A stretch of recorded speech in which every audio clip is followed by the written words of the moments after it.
Welcome दोस्तों, आप सभी का स्वागत है स्टूडेंट टॉक्स पर। आज हम शुरू करने वाले हैं असिस्टेंट लॉको पायलट और टेक्नीशियन के लिए एक क्वेश्चन सीरीज। जितने भी क्वेश्चंस मैं यहाँ पर आपको करवाने वाला हूँ वो सभी के सभी किसी न किसी एग्जाम्स में आए हुए हैं। इसके अलावा जब इन क्वेश्चंस को आप कंप्लीट कर लोगे तो आपको अपने आप ही अपनी जो स्टडी है उसमें एक इम्प्रूवमेंट महसूस होगा। आने वाले जितने भी एग्जाम्स हैं, रेलवे के हों या अदर स्टेट के हों, एसएससी वगैरह हो, कोई भी एग्जाम हो, इन क्वेश्चंस को करने के बाद आपका सिलेक्शन पक्का है। चलिए शुरू करते हैं। आज हम पहला क्वेश्चन देखने वाले हैं। ओके। सबसे पहला क्वेश्चन आपका है कि आपको एक समीकरण दिया हुआ है। ये है आपका समीकरण। अब ये समीकरण देकर आपसे पूछा जाएगा कि ए का मात्रक क्या होता है। आपको ए पता नहीं है, लेकिन आप ये जानते हैं कि वी क्या होता है और पी क्या होता है। ठीक है ना। पी को अगर हम देखें तो पी का मतलब क्या होता है। पी का मतलब होता है प्रेशर से। किस चीज से होता है? प्रेशर से। और अगर हम वी को देखें तो वी का मतलब होता है वॉल्यूम से। ठीक है। अगर हम प्रेशर की इकाई देखें तो एफ अपॉन ए। ठीक है। इकाई क्षेत्रफल पर लगने वाला बल ही प्रेशर होता है। वहीं अगर हम वॉल्यूम को देखें तो भुजा का घात 3 ये होता है वॉल्यूम। अब आपसे पूछा गया है कि ए की इकाई क्या है, ए की यूनिट क्या है, आपसे ये पूछा गया। देखिए आप सभी ने पढ़ा होगा विमीय समांगता का सिद्धांत। विमीय समांगता के सिद्धांत में ये होता है कि समान यूनिट वाली राशियों को ही आप जोड़ सकते हो और समान यूनिट वाली राशियों को ही आप घटा सकते हो। ये चीज होती है। आप गुणनफल या भागफल किन्हीं भी राशियों को कर सकते हो, पर जोड़ने और घटाने के लिए विमीय समांगता का सिद्धांत लगता है। गुणनफल और भागफल में नहीं लगता। ये चीज आपको याद रखनी है। ठीक है।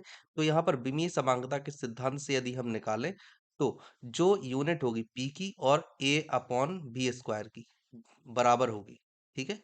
बराबर होगी। अब देखिए अगर हम ए को निकालें तो A is equal to P into V square हो जाता है। वहीं अगर ए की बात की जाए, ए का हमें पता नहीं है कि क्या है, पर पी हम जानते हैं प्रेशर। अगर हम प्रेशर की विमा निकालते हैं तो प्रेशर की विमा आप सभी को मैंने बताया था कि कैसे निकालते हैं। एफ अपॉन ए, एफ की आप रखना, ए की आप रखना, प्रेशर की विमा निकाल लोगे। मैं यहाँ पर डायरेक्ट डायरेक्ट लिख रहा हूँ। प्रेशर की विमा होती है M1 L -1 और T -2। ये होती है प्रेशर की विमा। ठीक है ना। वहीं अगर आप आयतन की बात करते हो तो आयतन की विमा होती है L क्यू और फिर इनका है स्क्वायर। है ना स्क्वायर। ये है।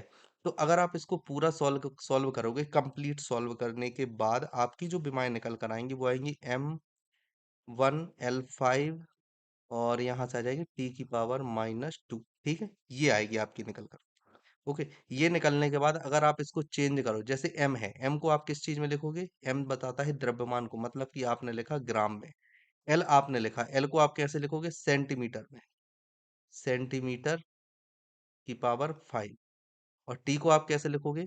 सेकंड में। तो सेकंड की पावर -2। अब अगर आप इसको और ज्यादा सॉल्व करोगे, मैं यहाँ पे करता हूँ। आपने इसको सॉल्व किया, जब आप ऐसा लिखोगे तो देखिए आपने यहाँ पर लिखा ग्राम, अलग लिखा। इसके बाद आपने लिखा यहाँ पर सेंटीमीटर पर मीटर, सॉरी सेंटीमीटर पर सेकंड स्क्वायर। ठीक है। आपने ये लिखा और इनटू में आपने लिखा सेंटीमीटर की पावर 4। अब जब आप इतने को देखोगे तो ये होती है बल की इकाई। ठीक है। बल की होती है, लेकिन हम यहाँ पे सीजीएस की बात कर रहे हैं इसलिए डाइन आएगा और आएगा सेंटीमीटर की पावर 4। ठीक है ना। तो आंसर क्या हो जाएगा आपका? डाइन इंटू सेंटीमीटर की पावर 4, ऑप्शन बी आपका सही आंसर हो जाएगा। ठीक है। अगले क्वेश्चन पर चलते हैं। अगला क्वेश्चन है, सेम क्वेश्चन है। x बराबर AT प्लस BT स्क्वायर आपको दिया गया है। एक एक x जो आपको दिया हुआ है वो है किलोमीटर में। ठीक है। और जो t है वो है सेकंड में। अगर किलोमीटर में दिया है मतलब इसकी विमा l होगी और t है इसकी विमा होगी t की पावर 1 और यहाँ पर l है तो l की पावर 1। ठीक है। अब देखिए विमीय समांगता का सिद्धांत हम यहाँ पर भी लगाएंगे। अगर आपने x बराबर AT प्लस BT स्क्वायर है तो ये कंफर्म है कि x की यूनिट, ए टी की यूनिट और बी टी स्क्वायर की यूनिट तीनों की बराबर होगी। ठीक है। अब आपको निकालना है x is equal to B T square. ये तीनों की यूनिट बराबर होगी, यूनिट सेम होगी इन तीनों की। ठीक है। आपने लिखा x बराबर बी टी स्क्वायर। एक्स आपको दिया हुआ है कि ये किलोमीटर में, वहीं आपको t दिया हुआ है कि ये सेकंड में, मतलब समय है। तो देखिए यहाँ से b इक्वल टू क्या आ जाएगा? x upon T square. इसके आगे x बराबर क्या आ जाएगा? किलोमीटर में है तो किलोमीटर अपॉन सेकंड स्क्वायर। अगर आप विमाओं की बात करो, देखो ये तो निकल आया kilometre upon second square, option C सही है। लेकिन अगर आप विमाएं निकालो तो क्या आएगी? L T की पावर -2 और m यहाँ पर 0 हो जाएगा। ठीक है। ये विमा होगी। इस तरह से भी आप निकाल सकते हो। ठीक है, अगला क्वेश्चन हम देखते हैं तीसरा।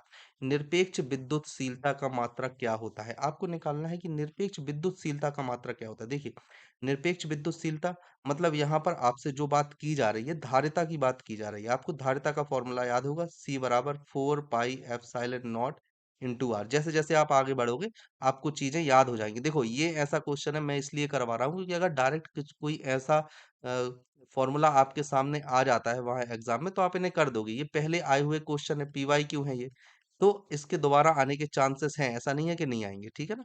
यहाँ पर विद्युतशीलता, निरपेक्ष विद्युतशीलता होती है एप्सिलॉन नॉट। तो epsilon nought is equal to C upon 4 pi into R. C क्या होती है? सी होती है कंडेंसर की धारिता, आर होती है की प्लेट। ठीक है ना।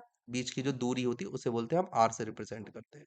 ठीक है, यहाँ पर हमारे पास पे होता है एप्सिलॉन नॉट, मतलब निरपेक्ष विद्युतशील का। अब देखो, अगर ये वाली है, ये बीच की दूरी है, लेकिन यहाँ पर एक बेलनाकार संधारित्र की बात की जा रही है, ऐसा। ठीक है, ऐसा बेलनाकार संधारित्र की बात की है, तो ये जो त्रिज्या है इसे हम बोलेंगे आर। याद रखना है इसको। ठीक है, ये होता है आर। अब देखिए, यहाँ पर आपको इतना बता दिया।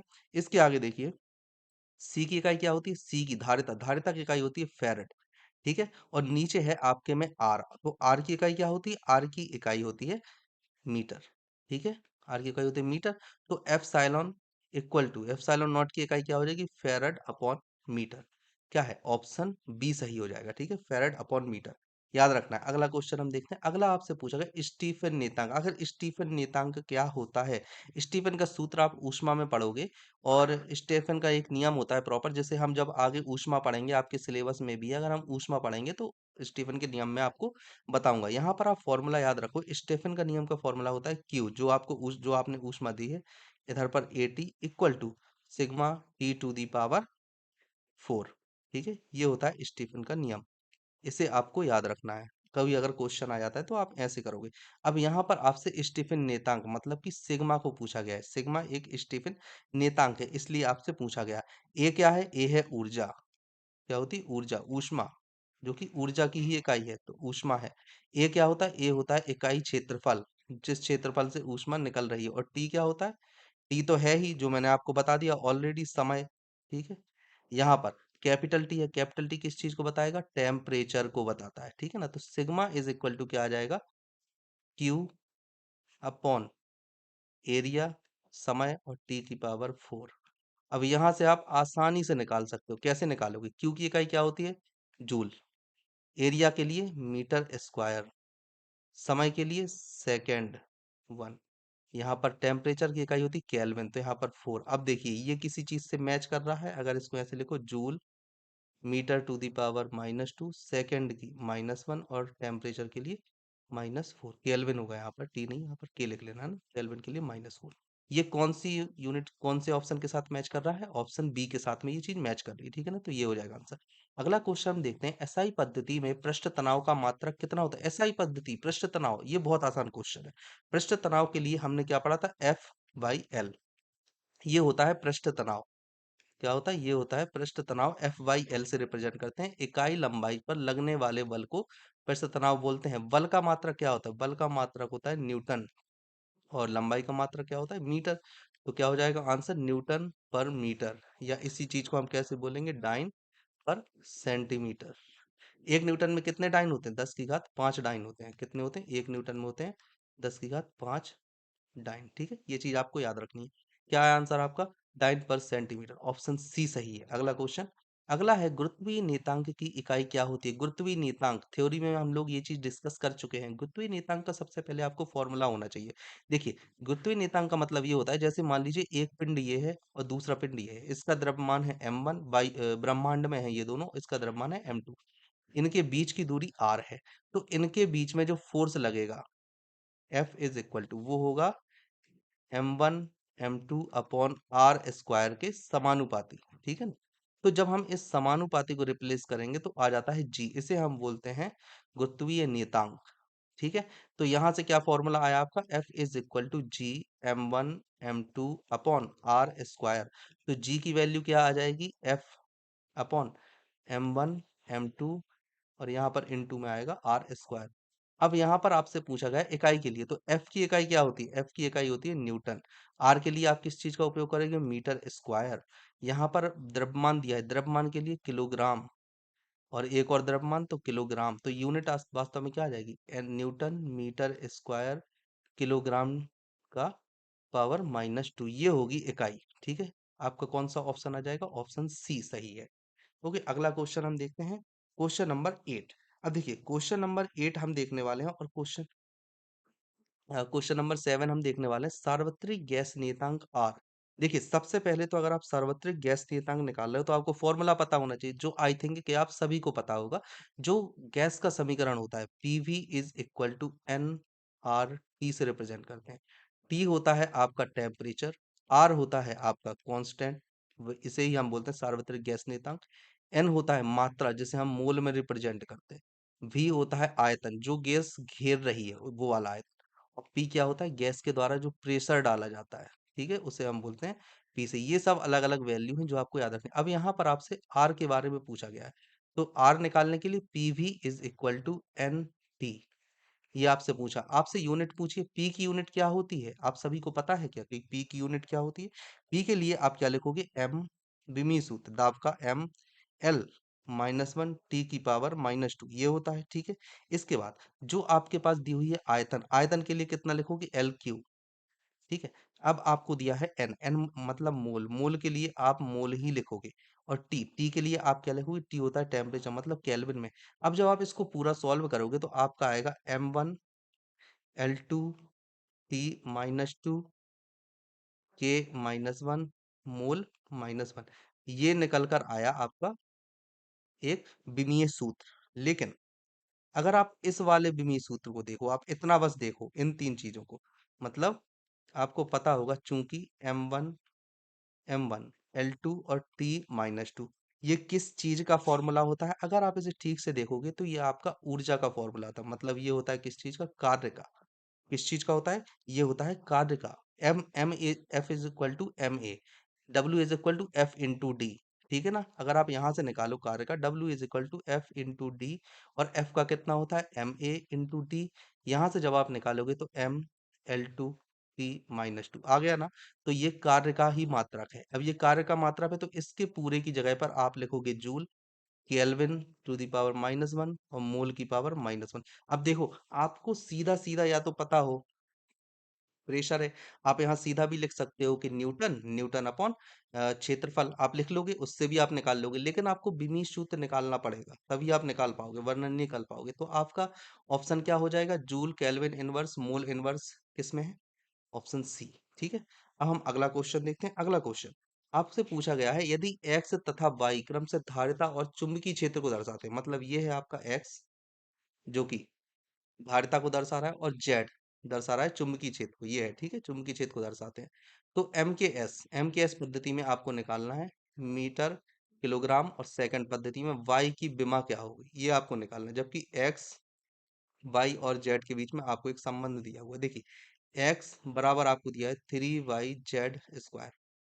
आपको बोला है कि जो एक्स है वो है धारिता। ठीक है, अगर एक्स धारिता है जैसा कि आपको बोला गया है, तो धारिता का आपको विमीय सूत्र याद होना चाहिए। अब धारिता का विमीय सूत्र, ठीक है, पहले मैं ऐसा कर लेता हूँ, इसको अपन सरल कर लेते हैं। y is equal to X Z upon Z²3, इस तरह से लिख लेंगे। ठीक है ना, अब देखो y इज इक्वल टू, यहाँ पर विमीय सूत्र हम निकाल रहे हैं, तो x का जो विमीय सूत्र होता है वो क्या होगा? सबसे पहले तो आपको वो लिखना है, वो होता है M-1 L-2 टी की पावर 4 और A², ये होता है x के लिए। ठीक है, 3 का तो कुछ भी सूत्र हमें लिखना नहीं है। वहीं अगर हम z पर आते हैं, z क्या दिया हुआ था आपको? z दिया था आपको चुंबकीय क्षेत्र, और चुंबकीय क्षेत्र का जो सूत्र होता है, विमीय सूत्र होता है, वो होता है M L-2 A-1, ये होता है। ठीक है ना, अब ये आपको फॉर्मूला दिया हुआ है, तो यहाँ से आप निकाल लोगे। ठीक है, यहाँ से जब आप पूरा कट करोगे तो क्या आएगा? m की पावर आएगी आपकी -2। ठीक है, सॉरी -3 आएगी, क्योंकि यहाँ पर दो स्क्वायर है ना, तो यहाँ पर 2 हो जाएगा, तो -3 आएगी। वहीं अगर आप एल की बात करते हो तो एल की आएगी 2। एल की कितनी आ जाएगी? 2 आएगी। ठीक है, लिख लेते हैं हम, एल की पावर आ गई 2। ओके। इसके बाद जब हम और आगे जाते हैं तो टी की पावर आती है हमारे पास में 4। ठीक है। ओके। और इसके बाद में हमारे पास में ए की पावर आती है -2। ठीक है। देख लिया आपने। इस तरह से तो ये हो जाएगा इसका आंसर जो आपको निकालना था। समझ रहे हो आप? बढ़िया। ऐसे ही समझना है, ऐसे ही सॉल्व किए जाते हैं क्वेश्चन। ओके। ये एल नहीं होता है। अगर आप आंसर मैच नहीं कर रहा, ये एल नहीं होता है यार, ये टी होता है। ऐसा होता है ना। एम टी की पावर -2 होता है, तो एल की -2 ही रहेगी, और टी की पावर यहाँ पर है, तो टी की पावर -8 हो जाएगी जी, ऊपर जाएगा। नहीं सॉरी, +8 हो जाएगी, है ना। हाँ, टी की पावर हो जाएगी +8। ये है +8 हो जाएगी टी की पावर। 1 मिनट। ठीक है। ये है टी की पावर हो जाएगी 8। ठीक है। कोई मैच कर रहा है क्या इसमें से कोई सा? ये वाला है, ऑप्शन डी सही है। ठीक है। अब हम देखते हैं अगला क्वेश्चन। अगला क्वेश्चन आपको बोला गया है कि आपको इसकी विमा निकालनी है जहां प्रतीकों के समान अर्थ है। सबसे पहले तो आपको ये पता होना चाहिए कि म्यू नॉट और एप्सिलॉन नॉट आखिर है क्या, आपको ये पता होना चाहिए। देखिए, जब हम प्रकाश का निकालते हैं ना फॉर्मूला, आपने पढ़ा होगा कि जो प्रकाश का होता है, ये प्रकाश का फॉर्मूला होता है C = 1 mu naught into epsilon not. ठीक है ना, ये फॉर्मूला आपको याद रखना है हर हाल में। ठीक है, इस चीज को आपको याद रखना है। इसे हम जब ऑप्टिक्स पढ़ेंगे ना, तो ये डिटेल में पढ़ेंगे ये ऐसा कैसे होता है ना। ये फॉर्मूला होता है। वहीं पर अगर आप देखो प्रकाश की क्या होती है? प्रकाश एक तरह की वो है, वेग, प्रकाश का वेग है ये। तो यहाँ पर प्रकाश का वेग क्या हो जाएगा? वेग मतलब होता है मीटर पर सेकेंड, और यहाँ पर आपको दिया हुआ है म्यू नॉट एप्सिलॉन नॉट। आप होल स्क्वायर करोगे दोनों तरफ, इसका भी स्क्वायर करोगे और इसका भी स्क्वायर करोगे, तो mu nought epsilon nought is equal to आ जाएगा m² / s²। ठीक है, ये आया। यहाँ से क्या निकलेगा आपका आंसर? यहाँ से आपका आंसर आएगा ऑप्शन डी। ठीक है, m की जगह पर l² और यहाँ पर है t की जगह 2। तो जब इसका आप इसको पूरा सॉल्व करोगे तो आएगा l⁻², t की पावर -2। ठीक है। देखो, इस तरह के क्वेश्चन यदि आप करते हो तो आपका माइंड ज्यादा तेजी से डेवलप होगा, आप ज्यादा तेजी से चीजें सीखोगे, इसलिए ऐसा करना चाहिए आपको। ठीक है। आप इन्हें ये मत समझो कि ये टफ है। इनके साथ साथ आपको याद हो रही है कि यूनिट क्या होती है। यूनिट क्या होती है? अलग अलग चैप्टर्स की, अलग अलग चैप्टर्स की जो मात्रक होते हैं वो क्या होते हैं, आप अच्छे से पढ़ रहे हो, उनके फॉर्मूले जो होते हैं आपको याद हो रहा है ना। जैसे कि अगर लाइट का कभी आपको ओमेगा एप्सिलॉन नॉट और म्यू नॉट दिया हुआ हो, मतलब निरपेक्ष अपवर्तनांक दिया हुआ है, तो आप निकाल सकते हो कि वेग कितना होगा। ठीक है। तो इस तरह की चीजें आपको करनी चाहिए। अगला क्वेश्चन देखते हैं। यदि एल, सी और आर क्रमशः प्रेरकत्व, धारिता तथा प्रतिरोध को प्रदर्शित करते हैं, तो C² × LR का विमीय सूत्र क्या होगा? आपसे पूछा गया है C² × LR का विमीय सूत्र। ठीक है ना। देखिए, सबसे पहले आपको फॉर्मूला लिखना है C²LR। अब आपको पता होना चाहिए कि ये होता क्या है। उन्होंने ऑलरेडी दे के रखा है, प्रेरकत्व, धारिता और प्रतिरोध। ठीक है। ये तीन चीजें आपको ऑलरेडी देकर रखी हैं। देखो, अब यहाँ पर देखो, हम यहाँ पर क्या करेंगे? C² है, L² है, और यहाँ पे R/L, हमने L का गुणा ऊपर नीचे दोनों जगह पर कर दिया। ठीक है। जब हम दोनों जगह पर L का गुणा कर लेंगे तो हम LC को अलग लिखेंगे। कैसे लिखेंगे? LC का होल स्क्वायर, और यहाँ पर लिखेंगे R/L। हम इन दोनों चीजों को अलग लिखेंगे। अब हमने ऐसा लिखा क्यों है, ये सोचने वाली बात है। देखिए, क्या होता है, जो ये LC है ना, जब आप पढ़ोगे तो अनुनादी आवृत्ति F इज इक्वल टू होती 1/2π√LC, ये होती है। ठीक है ना। तो ये क्या होती? आवृत्ति। आवृत्ति मतलब आवृत्ति, इसको हम 1/T भी लिख सकते हैं। तो इस पूरे की जगह पर आप समय को ले सकते हो। समझ में आ रही है बात? इस पूरे की जगह पर आप समय को ले सकते हो, मतलब कि जो एलसी है, एलसी अगर देखा जाए तो ये एक तरह से समय के लिए यूज किया जाता है। √LC एक तरह से समय के लिए उपयोग में लाया जा रहा है। ठीक है। अगर √LC समय के लिए उपयोग में लाया जा रहा है, तो LC बराबर कितना होगा? T²। ठीक है। ये चीज आपको पता होनी चाहिए। ठीक है। एलसी की विमा क्या हो जाएगी? T² हो जाएगी। बस यही चीज आपको इसमें अब पुट कर देनी है, मतलब इसको रख देना है आप। जब आप इसको रखोगे तो क्या चीज निकल कर आएगी? चलो, इसको भी हम कर ही लेते हैं। पहले R/L को भी एक बार देख लेते हैं। जो R/L होता है, जैसे जब आप पढ़ोगे ना, आप एक LR सर्किट पढ़ोगे, LR परिपथ पढ़ोगे। LR परिपथ में क्या होता है? LR परिपथ में जो L/R होता है ना, L/R, ये क्या होता है? ये T, मतलब कि समय के बराबर होता है। जैसे इसमें 1/2 पाई अंडर रूट LC समय होता था, वहीं यहाँ पर जो समय होता है वो होता है L/R। अगर आप आवृत्ति देखो तो R/L की तरह दो में इसे डिनोट किया जाता है, तो समय ये भी समय ही है, तो मतलब L/R की जो विमा होगी वही होगी T की विमा। ठीक है, L/R की विमा T की विमा ही होगी। अब देखो इन दोनों चीजों को हमने इसमें पुट किया, क्या किया हमने, इसमें रखा। अब देखिए LC को जब हमने इसमें रखा तो हमारे पास में क्या आया, टी स्क्वायर, जो यहाँ से एलसी की वैल्यू टी स्क्वायर थी और ऑलरेडी इस पर एक घात लगी हुई है टी स्क्वायर। वहीं अब हम बात करते हैं R/L। यहाँ पर L/R इक्वल टू टी था, तो R/L बराबर 1/T हो जाएगा। जब आप इसको पूरे को सॉल्व करोगे तो T⁴ और T⁻⁻1 ये आया आपके पास निकल के। जब आपने इसको भी सॉल्व किया तो आया T⁻3। देखिए ये इस तरह के क्वेश्चन है जो अक्सर पूछे जा सकते हैं, ठीक है ना, तो आपको इनको पढ़ना है। अगला क्वेश्चन हम देखते हैं। अगला क्वेश्चन है एफ बराबर, आपको ये चीज दी हुई है, ठीक है ना, ये एक समीकरण दिया हुआ है, टी समय आपको बता दिएगा और ए और बी की विमाएं आपको निकालनी। आपको यहाँ पर दोनों की विमाएं निकालनी है, तो देखिए दोनों आप कर दोगे। F is equal to A T लिखोगे, यहाँ पर F is equal to B T square, ये चीज लिखोगे, ठीक है। F A is equal to हो गया F/T, ठीक है। यहाँ से अब ए बराबर, ए की निकालनी है, एफ की विमा क्या होती है, एफ की विमा होती है M A लिख लोगे, इधर से लिखोगे टी। वैसे अगर डायरेक्ट याद हो तो ज्यादा अच्छा है, जैसे ML T-2, है ना, ऐसा अगर आप डायरेक्ट याद कर लो तो ज्यादा अच्छा रहेगा। और टी की अलग से होती ही है तो उसे हम टी लिखेंगे, तो ए की विमा क्या आ जाएगी, M1L1T-3। ठीक है, ये आ गई है विमा M1L1T-3। इसमें भी है, इसमें भी है, इन दोनों में से आंसर। अब हम दूसरा देखेंगे, इसको निकाल कर। B is equal to F/T²।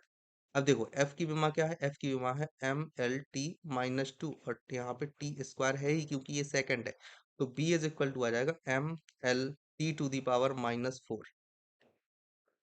समझ में आ रही है आपको, ये दोनों ऑप्शन में कहीं मिल रहे हैं क्या, ML T-4, ऑप्शन बी सही हो जाएगा, ठीक है। चलिए अगला क्वेश्चन हम देखते हैं। अगला क्वेश्चन है किसी समय टी पर कण की स्थिति, ये कण की स्थिति बताई हुई है, मतलब कि ये बताई गई है पोजीशन काय पे, समय टी पर, मतलब ये समय का फलन है, ये पूरा समय का फलन है। तो V0 का नियतांक है, जो अल्फा की वैल्यू है, ठीक है, वो ज्यादा दी हुई है जीरो से, इसलिए दी हुई है ज्यादा, क्योंकि अगर जीरो के बराबर दी होती तो फिर ये जीरो हो जाता, पूरी वैल्यू जीरो हो जाती, इसलिए नहीं। और V0 तथा अल्फा की विमाएं, हमें इसकी V0 की और अल्फा की विमाएं निकालनी। देखिए सबसे पहले हमने समीकरण लिखा XT, मतलब कि ये समय का फलन है, ठीक है।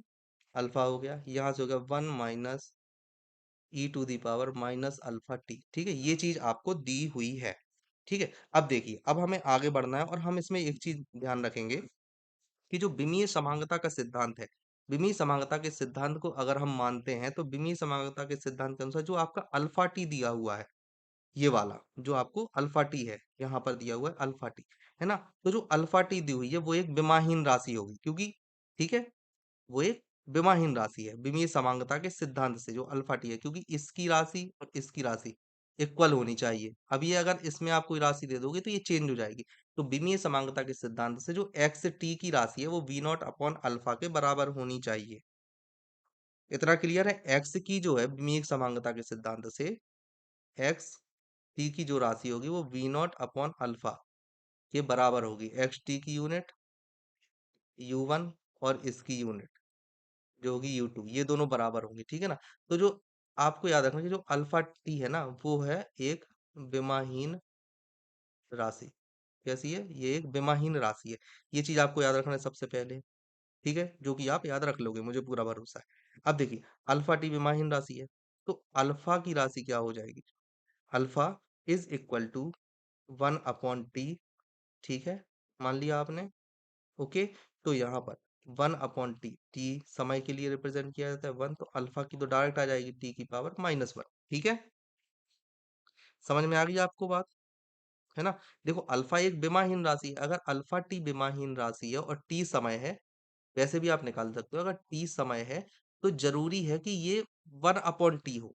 अगर इसकी राशि कुछ भी आ जाएगी, देखो विमीय समांगता के सिद्धांत से जरूरी है कि जो ये एक्स टी है ना, ये वाला एक्स टी, मैं कलर चेंज कर लेता हूँ, ये वाला जो एक्स टी है, ये जो एक्स टी है, इस तरफ जो यूनिट्स हैं और इस तरफ जो यूनिट है वो बराबर हो। तो जरूरी है कि जो एक्स टी की यूनिट है वो इस पूरे की यूनिट के इक्वल हो। यूनिट के इक्वल ये तभी हो सकता है जब आप इसके इक्वल करो, है ना, क्योंकि ये तो गुणनफल में है। ठीक है? तो इस पूरे की यूनिट जो है शून्य होना चाहिए, इसकी कोई भी यूनिट नहीं आनी चाहिए। ठीक है ना? ध्यान रखना इस चीज़ की कोई भी यूनिट नहीं आनी चाहिए। अब यहाँ पर है 1 minus e to the power minus अब देखो 1 की तो कोई यूनिट होगी नहीं। ई एक्सपोनेंशियल है, एक फिक्स वैल्यू होती है इसकी भी कोई यूनिट नहीं है। लेकिन अल्फा टी है, अल्फा टी यहाँ पर है, तो हम चाहते हैं कि अल्फा टी की यूनिट भी ना हो। क्योंकि अगर अल्फा टी की यूनिट हो गई तो जो राइट हैंड साइड में जो ये वाली वैल्यू है, ये वाली जो पूरी वैल्यू है, इसकी यूनिट भी चेंज हो जाएगी और फिर ये वाली यूनिट इसके साथ मैच नहीं करेगी। समझ में आ रही है बात? इसलिए हमें अल्फा टी को बेमाहिन मानना पड़ेगा। बेमाहिन मानने के लिए जरूरी है कि जो ये समय टी जो ये समय लगा हुआ है, ये खत्म किया जाए। ये खत्म करने के लिए जरूरी है कि हम अल्फा टी को इक्वल टू 1 मान लेते हैं। उसके बाद जो अल्फा टी है, अल्फा टी में अल्फा की वैल्यू 1 अपॉन टी मान लेते हैं। जैसे कि अगर अल्फा टी लिखा हुआ आप इसको पूरे को 1 करना चाहते हो तो अल्फा की वैल्यू 1 अपॉन टी हो गई। यहाँ पे जब लिखोगे तो टी से टी कैंसिल और इस पूरे की वैल्यू 1 आ जाएगी। वही हमने यहाँ पर किया है। इसको हमने बेमाहिन मानने के लिए पूरे की वैल्यू को 1 माना 1 अपॉन टी, और अगर टी की वैल्यू समय में है तो टी होगी और अल्फा की वैल्यू टी इनवर्स हो गई। तो पहला तो आ गया अल्फा की वैल्यू टी इनवर्स। ठीक है, यहाँ से आपको याद रखना है। तो ऑप्शन या तो बी हो सकता है या फिर ए हो सकता है। ठीक है, अब इसके आगे हम देखने वाले हैं कि जो वी नॉट की वैल्यू है वो क्या होगी। देखिए एक्स जो है समय का पद में व्यक्त किया जा रहा है, एक्स को व्यक्त किया जा रहा है समय के पद में, उन्होंने पहले ही बता दिया है। ठीक है, तो अब देखो X T is equal to V naught upon alpha, ये चीज है। ठीक है, X T equal to V naught upon alpha. अब देखो वी जो अपना है, वी है वेग, वी नॉट एक नियतांक, सॉरी वी नॉट नियतांक है। ओके, तो यहाँ से हम लिखेंगे V naught is equal to X जो टी का फलन है इंटू अल्फा। ठीक है, तो देखिए यहाँ पर अगर हम x की बात करते हैं तो x को हम लिख देते हैं l, यहाँ पर दिया है क्या, स्थिति, सॉरी स्थिति बता रहा है, स्थिति बता रहा है मतलब पोजीशन बता रहा है। ठीक है ना, t का फलन है, यहाँ पर है x स्थिति बता रहा है इसलिए l लिखोगे। और यहाँ पर अल्फा, अल्फा कितना है 1 अपॉन टी। ठीक है, तो वैल्यू क्या आ जाएगी l टू दी पावर 1, और इसके आगे t to the power minus, t की वैल्यू -1 थी ना, तो टी की पावर 1, L1 और T1 ये आएगी यूनिट। समझ में आ रही है बात? L1 और T1 आ रही है आपके बात समझ में? आ रही है?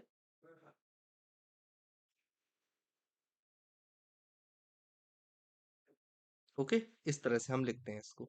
ठीक है, बढ़िया।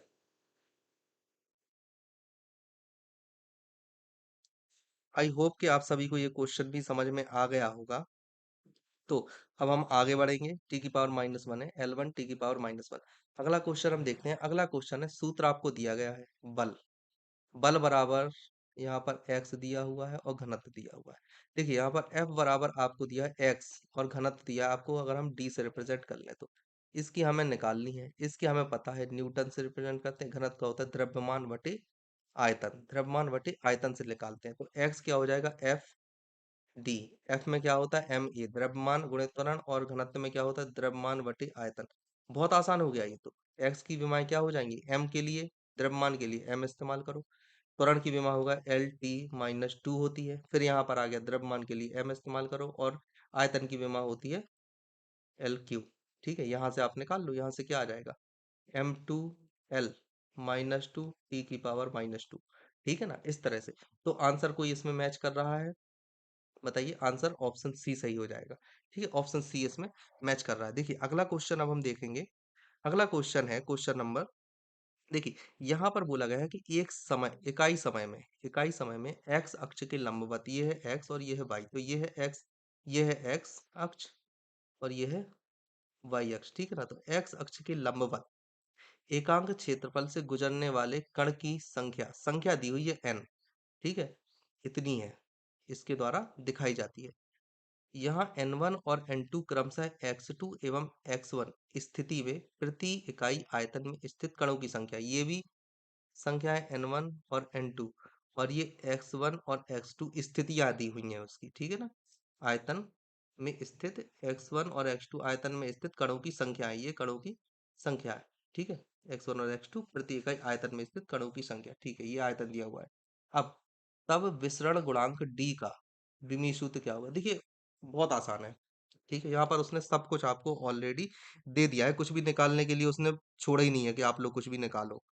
ठीक है, सबसे पहले आपको यहाँ पर फॉर्मूला ये दिया हुआ है, तो आपको डी के निकालना है। D is equal to N दिया हुआ है, यहाँ पर आ जाएगा x2 minus x1 upon n2 minus n1, ये आपको दिया गया है। ठीक है ना, ये है आयतन दिया गया है। ठीक है, ये है आयतन। n है इकाई समय में इकाई क्षेत्रफल से गुजरने वाले कणों की संख्या। तो n की वैल्यू क्या हो जाएगी? कणों की संख्या अपॉन 80 से आप रिप्रेजेंट करोगे, तो जो n की वैल्यू है वो क्या हो जाएगी? कणों की संख्या, इस तरह से कणों की संख्या अपॉन 80। कितने कण हैं इकाई क्षेत्रफल में इकाई समय में? ठीक है, ये बताया गया है, n ये है, ये उन्होंने लिखा। ठीक है, समझ में आ रही है बात? अब देखिए कणों की संख्या की तो कोई विमा होती नहीं है। अगर आप कणों की संख्या की विमा की बात करो तो कणों की संख्या की तो कोई विमा होती नहीं है, तो इसकी तो क्या हो जाएगी? m0 l0 और t0। ठीक है, इतना हो जाएगा। वहीं अगर आप बात करते हो इन दोनों चीजों की, तो इसकी क्या हो जाएगी? क्षेत्रफल है, क्षेत्रफल की होती है l2 और समय की होती है t1। होती है कि नहीं होती है? ये चीज आपने निकाल ली, यहाँ से आपको n की मिल गई। ठीक है, n की मिल गई। अब आपको निकालनी है x2 माइनस x1, इसकी आपको और निकाल लिया। देखिए सबसे पहली चीज, n की आपने लिखी l टू दी पावर -2 और t टू दी पावर -1। ठीक है, ये आ गई है n की। अब आपने निकाली x2 माइनस x1 की, तो ये स्थितियां थी अलग अलग। स्थितियां थी मतलब l से आप इसे रिप्रेजेंट करोगे। ठीक है, वहीं आप निकालते हो फिर वही n2 minus n1। n2 minus n1 के लिए आप क्या करोगे? आयतन है ये, उन्होंने बोला है ना n1 और n2 है। फिर x2 एवं x1 स्थिति में प्रति इकाई आयतन में स्थित कणों की संख्या है। प्रति इकाई आयतन में स्थित कणों की संख्या, प्रति इकाई आयतन में स्थित, ये वाली जो थी आपकी n थी एकांक आयतन, एकांक क्षेत्रफल से गुजरने वाले कणों की संख्या n। ठीक है, n थी एकांक क्षेत्रफल से, इसलिए हमने ये लिया। लेकिन उन्होंने जो n1 और n2 दी है, ये उन्होंने दी है कितनी? इकाई आयतन में स्थित कणों की संख्या। यहाँ पर उन्होंने आयतन लिया है और यहाँ पर उन्होंने लिया था क्षेत्रफल। तो यहाँ पर उन्होंने लिया आयतन। अब आयतन के लिए जो आप इस्तेमाल करोगे वो आप करोगे इकाई आयतन के लिए, तो 1/L3 इकाई आयतन है यहाँ पर। जैसे यहाँ पर इकाई क्षेत्रफल था, वैसे यहाँ पर इकाई आयतन है। प्रति इकाई क्षेत्रफल और प्रति इकाई आयतन, तो प्रति इकाई आयतन के लिए यहाँ पर आप L3 करोगे। इसके बाद L to the power -2, T to the power -1 है ही, L1 है ही आपके पास, और यहाँ पे L की पावर माइनस। जब आप इसको पूरे को सॉल्व करोगे तो क्या वैल्यू आ जाएगी? L2 T-1, यहाँ पे M0। ठीक है ना, ये है, ये वैल्यू आएगी। क्या कोई और आंसर है जो मैच कर रहा हो आपसे? तो ऑप्शन डी। ठीक है ना, देखो इस तरह के क्वेश्चन बहुत अच्छे होते हैं, ये टफ नहीं होते हैं। इनमें बस देखो अलग अलग करना है। ये है n की आपने अलग निकाल दी, उसने बोला है एकांक क्षेत्रफल से, एकांक क्षेत्रफल से, तो आपने लिया एकांक क्षेत्रफल से गुजरने वाली। ठीक है, इकाई समय, इकाई समय में इकाई क्षेत्रफल से गुजरने वाले के लिए आपने ले लिया 80। ठीक है, वहीं आपने जो ये वाला n था, ये उन्होंने बोला है इकाई आयतन से। यहाँ पर कोई भी समय की बात नहीं की गई, केवल आयतन की बात की गई, तो आपने ले लिया आयतन, बस भी ले लिया। ठीक है, जो n1 और n2 है, n1 और n2 है, वो आपने लिया है इकाई आयतन। यहाँ पर समय नहीं लिया गया, इसलिए केवल इकाई आयतन, तो 1/L3 हो गया। वहीं आपने जो अगला देखा है x1, ये वाली चीज तो स्थिति है, इसलिए यहाँ पर आपने L ले लिया। ठीक है, जब आपने इसको पूरा सॉल्व किया तो M0 L2 T-1 आया, ये आंसर आया आपका। ठीक है, ऑप्शन डी। आज के लिए इतना काफी है, बाकी क्वेश्चन हम कल करेंगे। Thank you.